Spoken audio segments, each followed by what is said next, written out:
Hello guys. तो कैसे हैं आप लोग? आशा करता हूँ सब लोग ठीक होंगे। मेरा नाम है रवि वर्मा और आप देख रहे हैं एग्जाम स्टेशन यूट्यूब चैनल। तो चलिए शुरू करते हैं। English and grammar. जैसा कि स्क्रीन पे आप देख सकते हैं कि इंग्लिश एंड ग्रामर के बीच में मैंने छोटा सा एंड लगाया है, क्योंकि यहाँ पर हम इंग्लिश को थोड़े अलग तरीके से देखेंगे। इससे पहले थोड़ी इंग्लिश की इम्पोर्टेंस बता दें तो जैसा कि आप सब लोग जानते ही होंगे कि इंग्लिश और ग्रामर या इंग्लिश ग्रामर जो हमारे कॉम्पिटिटिव एग्जाम में बहुत मेन रोल निभाती है। लगभग हर सब्जेक्ट में कम 20 से 25, हर पेपर में 20 से 25 क्वेश्चंस का पोर्शन कवर करती है। तो इंग्लिश हमें कॉम्पिटिटिव एग्जाम से भी बहुत इम्पोर्टेंट होती है।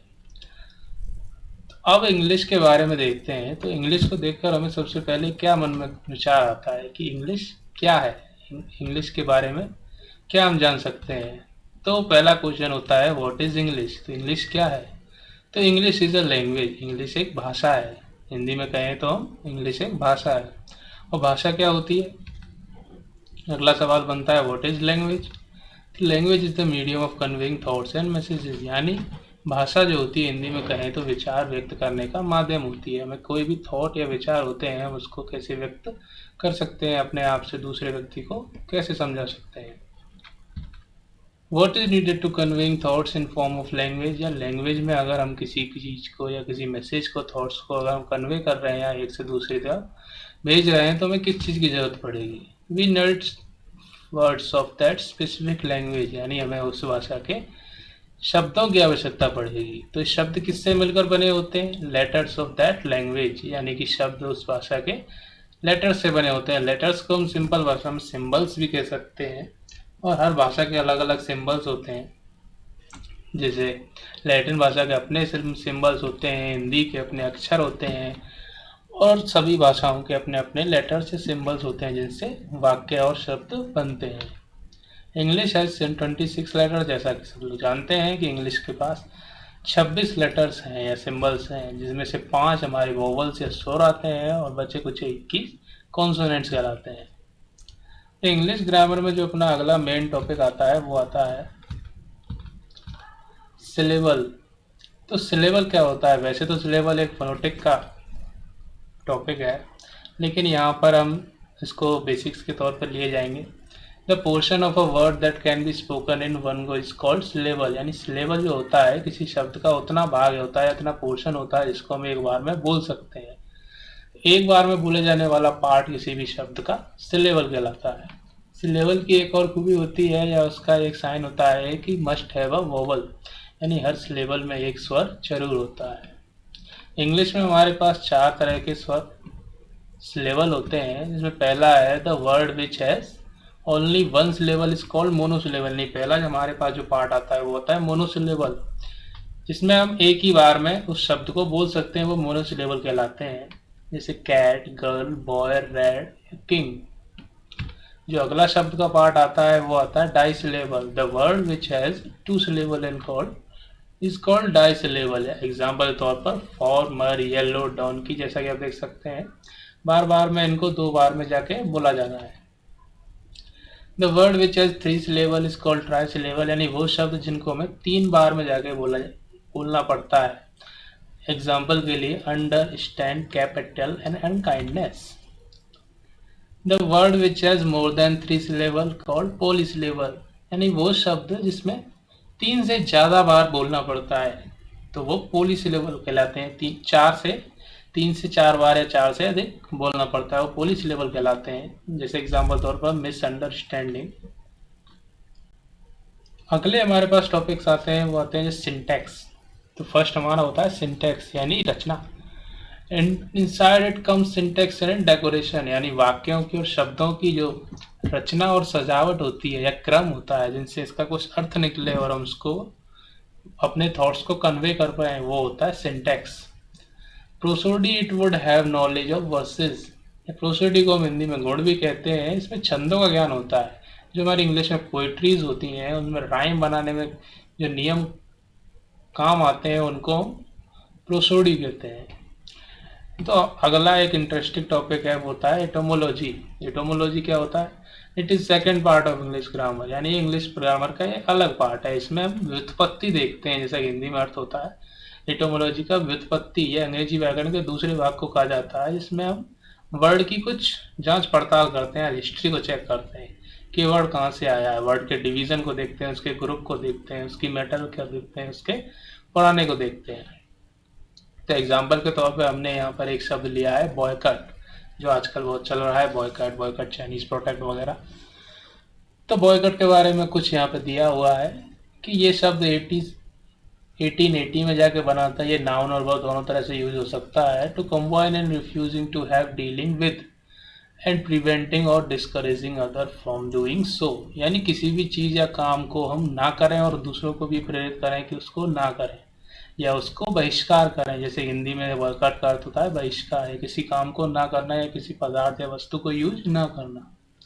As punishment for political and other differences, और ये पनिशमेंट या पॉलिटिकल रीजंस के लिए भी यूज होते हैं, जैसा कि हुआ है हमारे यहाँ।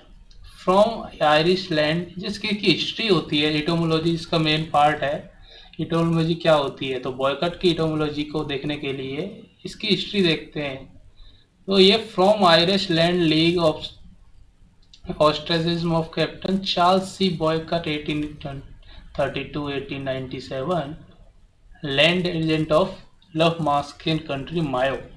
तो एक व्यक्ति था कैप्टन चार्ल्स सी बॉयकट, जिससे ये बॉयकट नाम आया है। वो एक लैंड एजेंट था, यानी मकान किराए पे या जमीन किराए पे दे रहा था मायो कंट्री में। Who refuse to lower rents for his टेंसेंट एंड फार्मर, तो उसने अपने जो कर होते हैं या किराया होता है उसको कम करने से मना कर दिया, जिससे वहाँ के लोगों ने इसे बहिष्कार कर दिया या इससे उसके वहाँ से भगा दिया। तो वहीं से शब्द पड़ता है बॉयकट।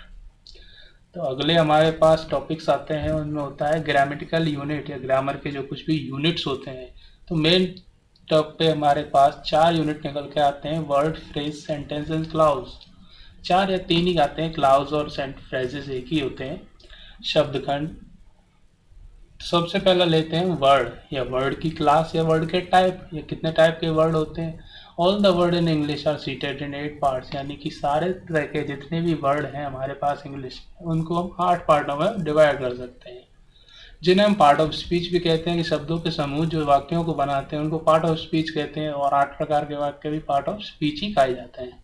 तो phrases are also of types of classes, तो जितने भी क्लास 5 हमारे पास होते हैं वर्ड की, 8 होते हैं, ऐसी फ्रेजेस के 5 टाइप होते हैं। तो वर्ड क्लास के जो टाइप हैं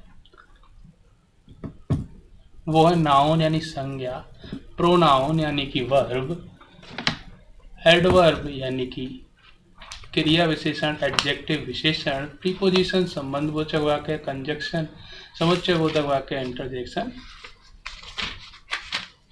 इसमें अधिबोधक अव्यय। तो अव्यय जैसा कि आप जानते हैं कि शब्द जो जोड़ने के काम आते हैं। ऐसे ही फ्रेजेस में हमारे पास आते हैं noun phrases, pronoun phrases, verb phrase and adverb phrase, adjective phrase and preposition phrase.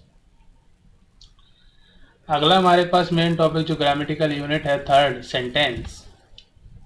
तो क्या होता है sentence? Sentence is a group of words which makes a complete sense, यानी शब्दों का जो कोई समूह या किसकी समूह जो शब्दों का होता है, ग्रुप होता है, वो उसका कुछ अर्थ निकले या उसको कुछ सेंस बनाए। एग्जाम्पल के तौर पर Mohan is a good boy, Mohan is a good boy, यहाँ पे हम 5 शब्द देख सकते हैं। 5 शब्दों का अर्थ तभी निकलता है जब ये किसी क्रम में लगे हुए हों इंग्लिश के सिंटेक्स के आधार पर। तो मोहन, इसके बाद इज, इसके बाद ए, इसके बाद गुड, इसके बाद बॉय, तभी इसका अर्थ निकलता है कि मोहन एक अच्छा लड़का है, Mohan is a good boy. तो सेंटेंस फॉर्मेशन में जो एक बिल्कुल बेसिक नियम होता है इंग्लिश के सेंटेंस बनाने में, वो होता है subject plus verb plus object. यानी इस इंग्लिश के जितने भी सेंटेंस है इसमें सबसे पहले सब्जेक्ट आती है, फिर वर्ब आती है, फिर ऑब्जेक्ट आती है। तो एग्जाम्पल के तौर पर वी आर लर्निंग इंग्लिश, जैसा कि हम यहाँ पे इंग्लिश पढ़ रहे हैं, तो इसी को हमने एग्जाम्पल के तौर पे लिया है। तो वी यहाँ पे सब्जेक्ट दिखा रहा है और आर लर्निंग हमारे वर्ब होते हैं, जैसे are helping verb and learning and main verb, और इंग्लिश हमारा ऑब्जेक्ट है कि हम क्या पढ़ रहे हैं, English. There are 5 types of sentence, यानी वाक्य 5 प्रकार के होते हैं। पहला होता है simple sentence, second is interrogative या प्रश्नवाचक वाक्य, थर्ड इज इंपेरेटिव सेंटेंस या आज्ञा सूचक वाक्य, ऑप्टेटिव सेंटेंस, चौथा हमारे पास इच्छा सूचक वाक्य, और 5वां होता है एक्सक्लेमेटरी या विस्मयदिबोधक वाक्य। तो पहला हम सिंपल सेंटेंस देखते हैं। अ sentence which states something showing affirmation और डिनायल इज कॉल्ड असर्टिव और सिंपल सेंटेंस। यानी कि जो वाक्य जो किसी चीज़ का समर्थन या इनकार करते हैं या सीधी सीधी बात बोलते हैं, उन्हीं को हम मुखया सरल वाक्य कहते हैं। सरल इसी के लिए कहते हैं कि इसमें कुछ सीधी बात की जाती है।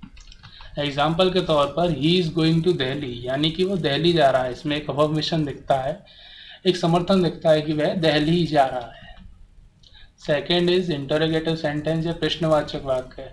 अ sentence which ask a question और inquiries about something is called an interrogative sentence. यानी जो भी सेंटेंस किसी चीज़ के बारे में पूछताछ करता है या प्रश्न पूछता है, इस प्रकार के वाक्य जिनको हम यूज करें तो हमें किसी चीज़ के बारे में कुछ पता लगे, वही प्रश्नवाचक वाक्य होते हैं।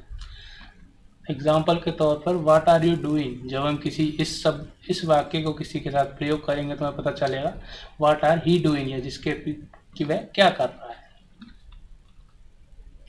इम्पेरेटिव सेंटेंस आज्ञा सूचक वाक्य। A sentence which express a command, request and provision is called imperative sentence.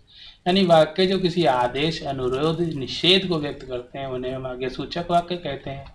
Example के तौर पर डू नॉट स्मोक, यहाँ पर एक प्रोहिबिशन या निषेध दिखाया जा रहा है कि आपको धूम्रपान नहीं करना चाहिए। कम हेयर कमांड, यहाँ पे एक कमांड दिया जा रहा है कि यहाँ पर आओ। थर्ड एग्जाम्पल है हमारे पास please give me this book, यानी कि ये बुक हमें दो।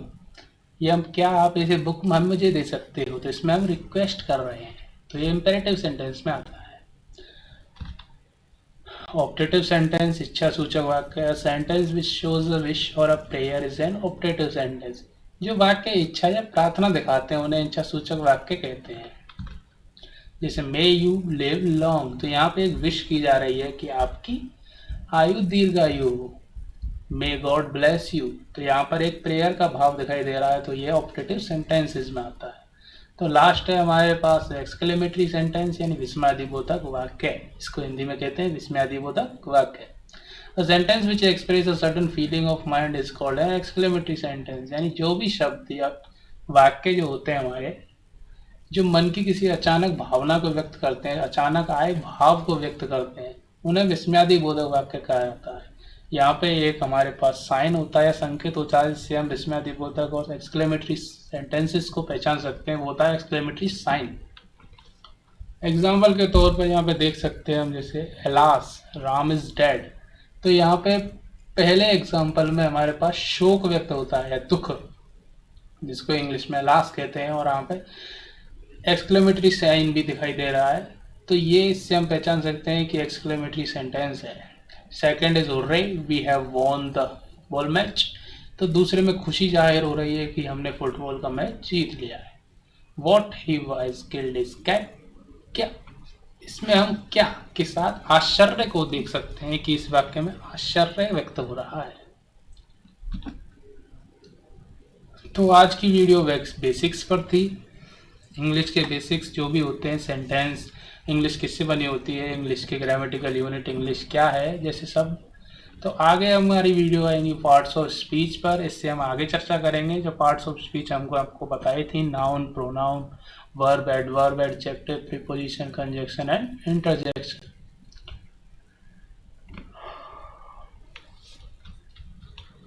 Thanks for watching. तो आपका बहुत बहुत धन्यवाद वीडियो देखने के लिए, और आपको कैसी वीडियो लगी आप ज़रूर कमेंट सेक्शन में बताएं। अगर वीडियो अच्छी लगी हो तो लाइक, शेयर एंड सब्सक्राइब करें। और आपको आगे किस प्रकार की वीडियो चाहिए और किस प्रकार के टॉपिकों पर आपको वीडियो चाहिए, कमेंट सेक्शन में ज़रूर बताएं।